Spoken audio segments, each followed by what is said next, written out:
नमस्कार दोस्तों। आज के इस वीडियो में हम बात करेंगे भारतीय नागरिक सुरक्षा संहिता 2023 की कुछ ज़रूरी बातें, कुछ की चेंजेस जो इसमें हुए हैं। तो जैसा कि आप सब जानते हैं, भारतीय न्याय संहिता, भारतीय नागरिक सुरक्षा संहिता और भारतीय साक्ष्य अधिनियम, ये तीनों 1 जुलाई से एनफोर्स हो जाएंगे, लागू हो जाएंगे। तो हम आज देखते हैं भारतीय नागरिक सुरक्षा संहिता, जो कि नई सीआरपीसी है, नया क्रिमिनल प्रोसीजर कोड है। तो हम इसके अंदर के कुछ मेजर चेंजेस देखेंगे जो हुए हैं। और हम देखते हैं कि क्या क्या चेंजेस ऐसे आए हैं। सबसे पहले मैं ये एक बात बता दूं कि मैं अभी इस लॉ को मैं खुद स्टडी कर रहा हूं। सो मैं ये नहीं कह सकता कि सिर्फ यही चेंजेस हुए हैं। हो सकता है कि आप लोगों की जानकारी में कुछ और चेंजेस भी आए, राइट। तो I am not saying that the list I am presenting here is exhaustive, right.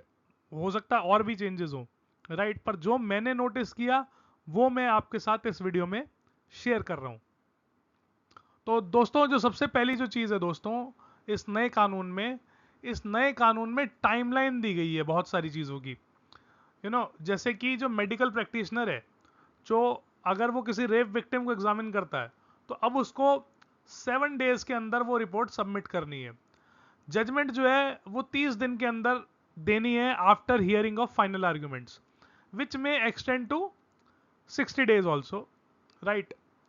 Informing victim of progress of investigation within 90 days, 90 दिन के अंदर पुलिस वाले को या जो इन्वेस्टिगेटिंग ऑफिसर है, उसको पुलिस वाले को बताना है विक्टिम को कि भैया तेरे केस में क्या प्रोग्रेस हुई है। Framing of charges by sessions court within 60 days from the first hearing on charge, यानी कि जब चार्ज के लिए हियरिंग पे केस आता है, तो उस फर्स्ट हियरिंग से लेके 60 दिन के अंदर अंदर चार्ज फ्रेम हो जाना चाहिए। तो ऐसे कुछ ये मैंने इंपॉर्टेंट चीज़ों की टाइमलाइन दी है, राइट। तो ये इंपॉर्टेंट है कि अब टाइमलाइन में काम होगा। अब ये क्लियर नहीं है कि अगर ये टाइमलाइन वायलेट हो जाती है तो क्या उसके लिए कोई पीनल पीनल पेनल्टी भी लगेगी या कोई कोई पीनल एक्सरसाइज होगी। This is not clear, right. Now second is, CrPC जो है एम्पावर करती है मजिस्ट्रेट को टू के वो किसी के हैंडराइटिंग या सिग्नेचर का स्पेसिमेन ले ले। लेकिन भारतीय नागरिक सुरक्षा संहिता इस पावर को एक्सटेंड करती है, और अब वो उसके लिए फिंगरप्रिंट्स और वॉइस सैंपल को भी लिया जा सकता है। And it can be collected even from person who has not been arrested, right. So next is, BNS allows up to 15 days of police custody, right, which can be authorized in parts during initial 40 or 60 days of 60 or 90 days period of judicial custody। यानी कि जैसा कि आप सब जानते हैं कि अगर कोई मर्डर कर देता है तो उसकी चार्जशीट 90 दिन के अंदर आती है, तो पुलिस को 15 दिन की पुलिस कस्टडी मैक्सिमम मिल सकती है, राइट। अब पुलिस जो है इस 15 दिन की कस्टडी को जरूरी नहीं है कि वो एक साथ ले या शुरू में ही ले। वो इन 15 दिन की कस्टडी को बार बार भी ले सकती है। नहीं, 2 दिन की अब ले ली, 2 दिन की 1 महीने बाद ले ली, 2 दिन की 2 महीने बाद ले ली, है ना। तो जब तक ये उसके 15 दिन खत्म नहीं होंगे, तो उसको बेल मिलना मुश्किल रहेगा, राइट। दिस में denial to bail for entire period if police have not exhausted the 15 day custody. इसी तरह से जो जिन जिन ऑफेंसेस में 60 दिन के अंदर चार्जशीट आनी है, उनमें भी अगर पुलिस को जो पुलिस ने अपनी पीसी एग्जॉस्ट नहीं करी है, यानी वो पीसी नहीं ली है, तो उसमें भी फिर बेल डिनायल हो सकता है, राइट।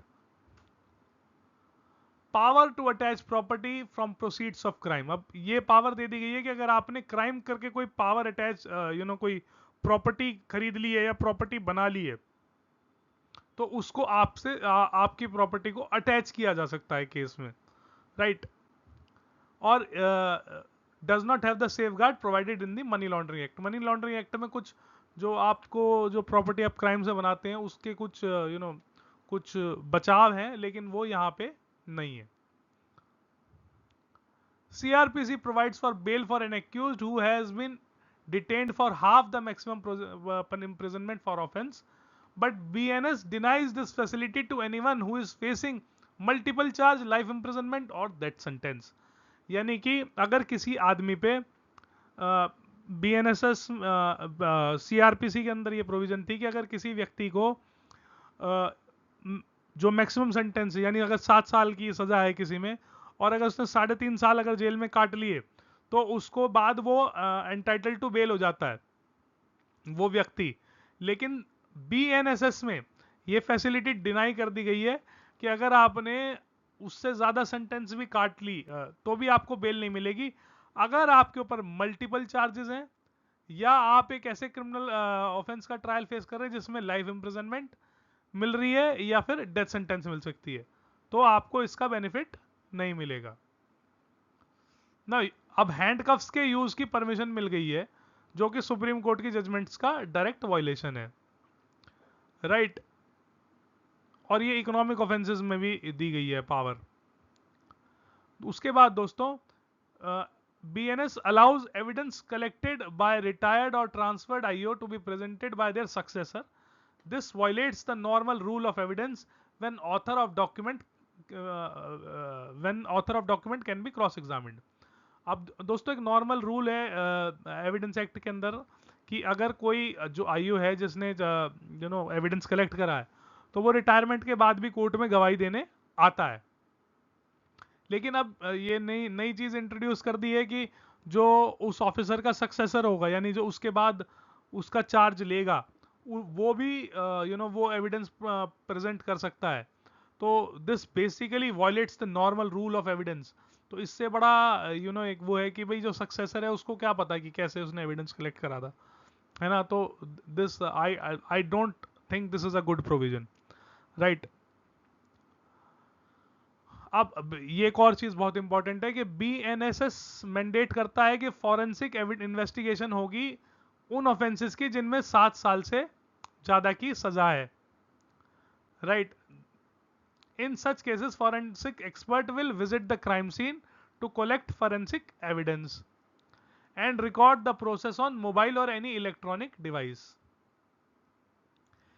और अगर किसी स्टेट में फॉरेंसिक फैसिलिटी नहीं है then it shall utilize facility of in another state, right।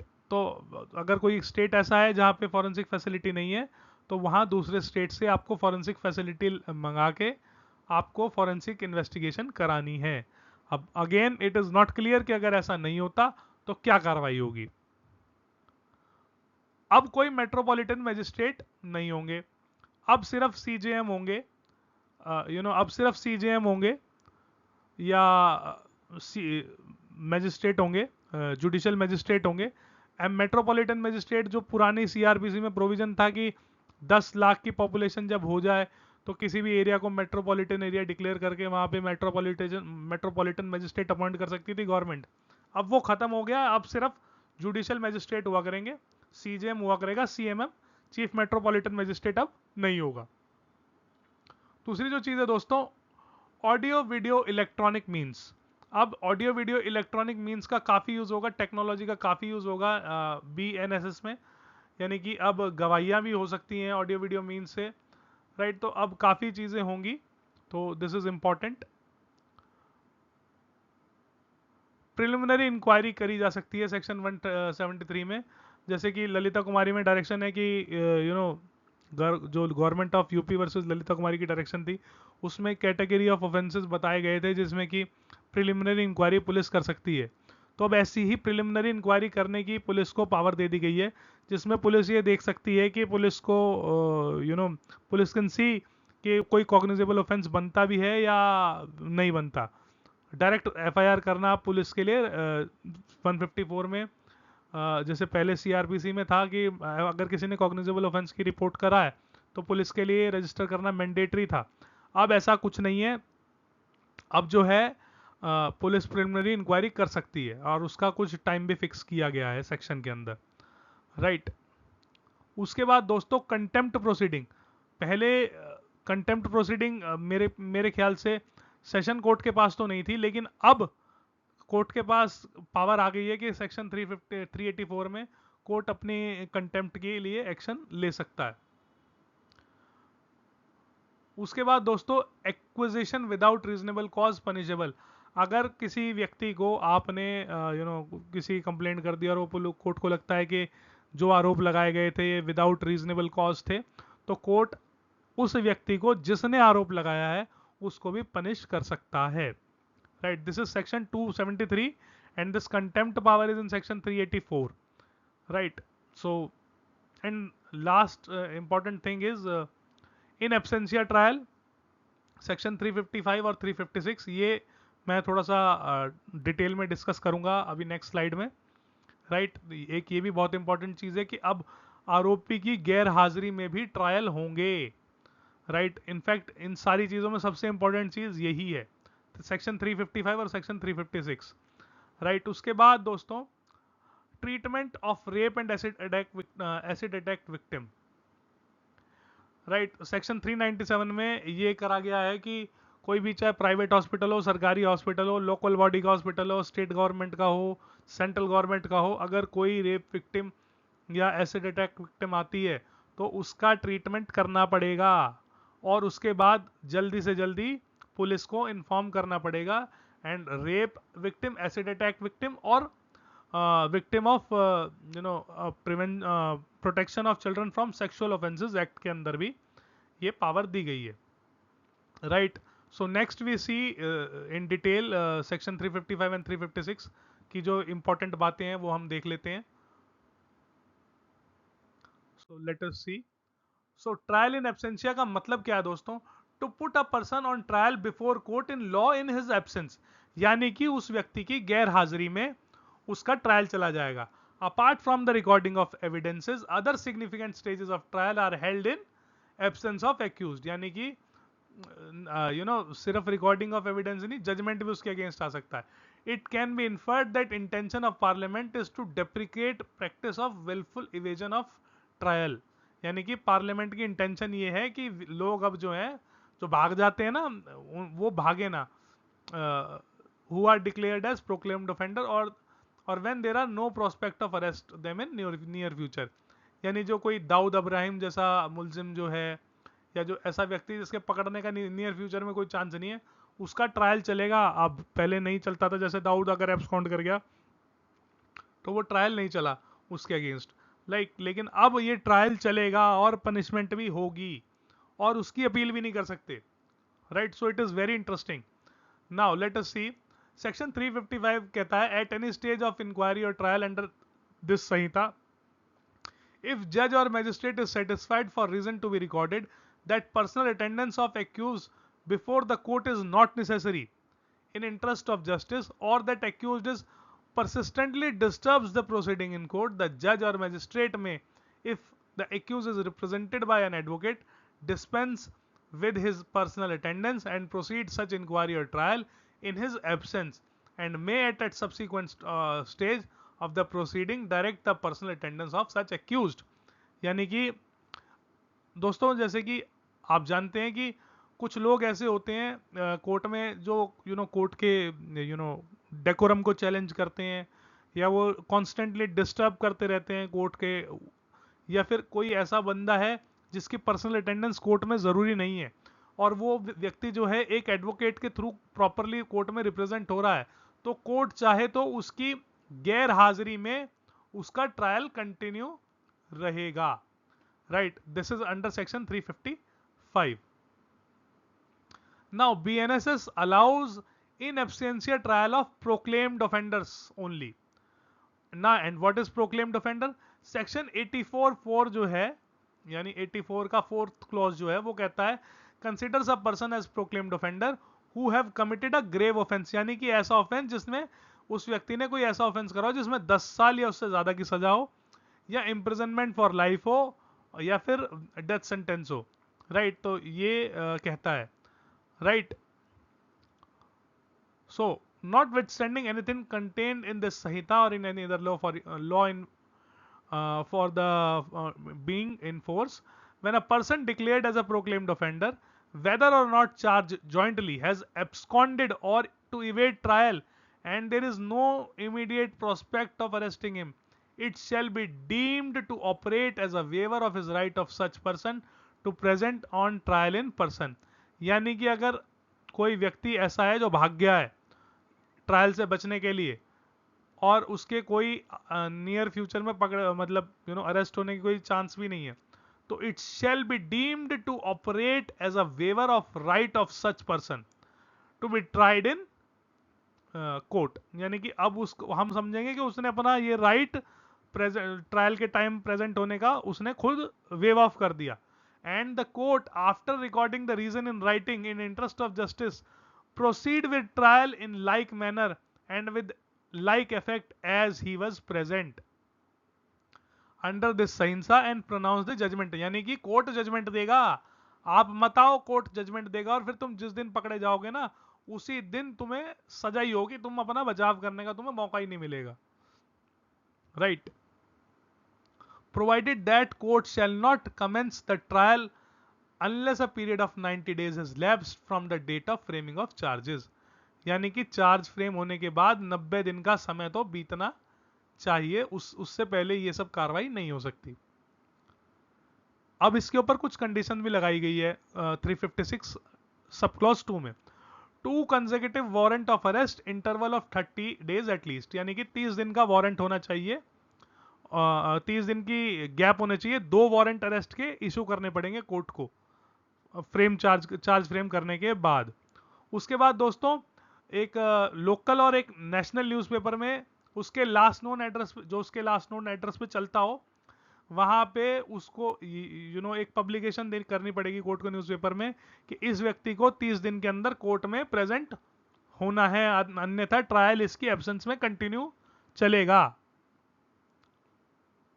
उसके किसी रिलेटिव और फ्रेंड को बताना है कि भैया अब ट्रायल चल रहा है उसका। A fixation on last known address, उसके जो आखिरी जो उसका एड्रेस हमें पता है, सिस्टम को पता है, वहां पे एक एक नोटिस चस्पा होगा और एक पुलिस स्टेशन में भी जिस डिस्ट्रिक्ट में उसका लास्ट नोन एड्रेस है वहां के पुलिस स्टेशन में भी एक नोटिस चस्पा होगा। राइट। और उसके बाद जो है उसके फिर वो ट्रायल चल सकता है। In prosecution of offences under this Sanhita voluntary absence of accused after trial has commenced under subsection 1 shall not prevent continuing the trial including the pronouncement of judgment even if he is arrested and produced before at the conclusion of trial।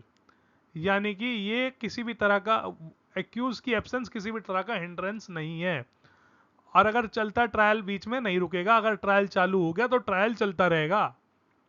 Right.